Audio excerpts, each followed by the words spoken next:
Dengue আক্রান্ত হচ্ছে। বাংলাদেশের অনেক লোক আজকে ডেঙ্গুতে মারা যাচ্ছে।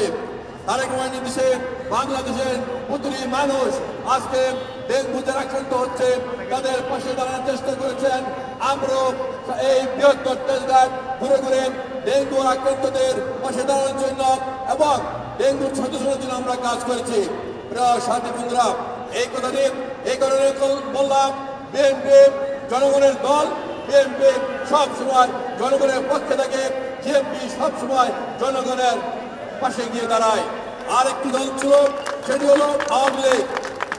আমরা দেখেছি স্বাধীনতার পরে যখন মানুষ বিপদগ্রস্ত ছিলেন, তখন শেখ মুজিব আরাম আয়েশে তিনি জনগণের কথা চিন্তা করেনি।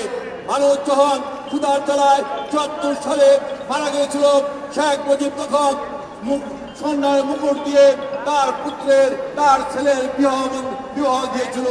মানুষ যখন ১ কেজি চাল কিনতে পারে না, ১ কিলো চাল কিনতে পারে না, আধা কেজি ডাল কিনতে পারে না, শেখ মুজিব তখন বিলাসবহুল জীবন যাপন করেছেন। শুধু শেখ মুজিব নয়, শেখ মুজিব সহ আওয়ামী লীগের নেতারা কিন্তু বিলাসবহুল ভাবে জীবন যাপন করেছেন। পরবর্তী পর্যায়ে যখন শেখ হাসিনা ক্ষমতা আসলো, আপনারা তখন করোনার সময় কিন্তু বিএনপির চেয়ারম্যান তারেক রহমানের নেতৃত্বে বিএনপির প্রতিটা নেতাকর্মী করোনাতে আক্রান্ত হয়েছে, তাদের পাশে দাঁড়িয়েছে। আর আওয়ামী লীগের নেতৃবৃন্দ, আওয়ামী লীগের মন্ত্রীরা করোনার জন্য বিদেশ থেকে যে সাহায্য এসেছে, সেই সাহায্য এসির রুমে বসে তারা লুটপাট করেছে, লুটপাট করে তারা খেয়ে ফেলেছে। এখানে কিন্তু আওয়ামী লীগ বিএনপির ভিতরে পার্থক্য।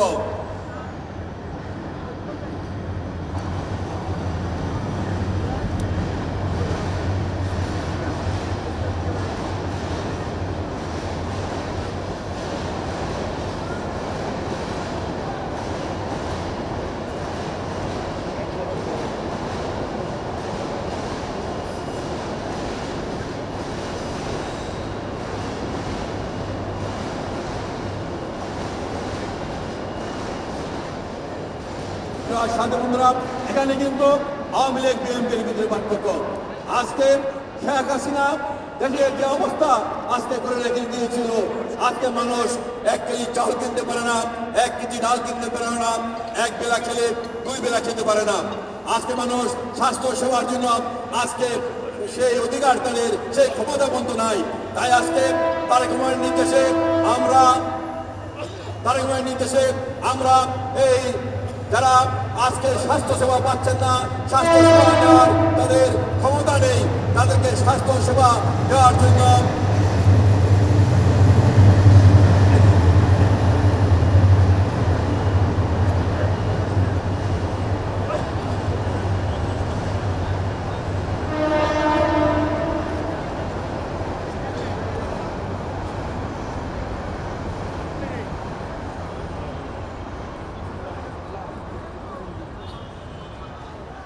আজকে তাদের স্বাস্থ্য সেবা নেওয়ার ক্ষমতা নেই।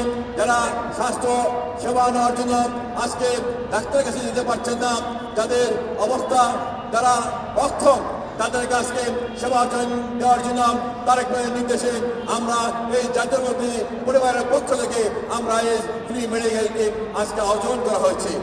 আমরা মনে করি এটা আমরা এই সুযোগ পাওয়ার জন্য আমরা নিজেদেরকে গর্বিত মনে করছি। প্রিয় সাথী বন্ধুরা, আজকে পক্ষ অতিবাহিত করবো না। এই এলাকায় যারা বিভিন্ন ডাক্তারের কাছে গিয়ে স্বাস্থ্য সেবা নিতে পারেন না, তাদের কাছে আহ্বান থাকবে, আসুন এখানে আমরা স্বাস্থ্য সেবা দেওয়ার জন্য আজকে স্বাস্থ্য কেন্দ্র আমরা ঘোষণা করছি। আসুন এখানে সেবা নেবেন এবং আপনাদের সবার পরিবারের জন্য আপনারা কাজ করবেন। প্রিয় সাথী বন্ধুরা, বক্তব্য দীর্ঘায়িত করবো না, শুধু আজকে বলতে চাই, আজকে বাংলাদেশের গণতন্ত্রের বিরুদ্ধে, বাংলাদেশের স্বাধীনতা সার্বভৌমত্বের বিরুদ্ধে শেখ হাসিনা এবং পার্শ্ববর্তী রাষ্ট্র ভারত মিলে আজকে যে চক্রান্ত করছে, আজকে যে ষড়যন্ত্র করছে, আজকে আমাদেরকে সেই ব্যাপারে সবাইকে ঐক্যবদ্ধ থাকতে হবে। আজকে বাংলাদেশের মধ্যে যে ষড়যন্ত্র চলছে, যে চক্রান্ত চলছে, আমরা বাংলাদেশের প্রতি মানুষ ঐক্যবদ্ধ হয়ে তারেক রহমানের হাতকে শক্তিশালী করে সকল চক্রান্ত, সকল ষড়যন্ত্র প্রতিহত করবো। আজকের এই ফ্রি চিকিৎসা কেন্দ্রে সবাইকে সেই আহ্বান জানিয়ে আমি আমার বক্তব্য শেষ করছি।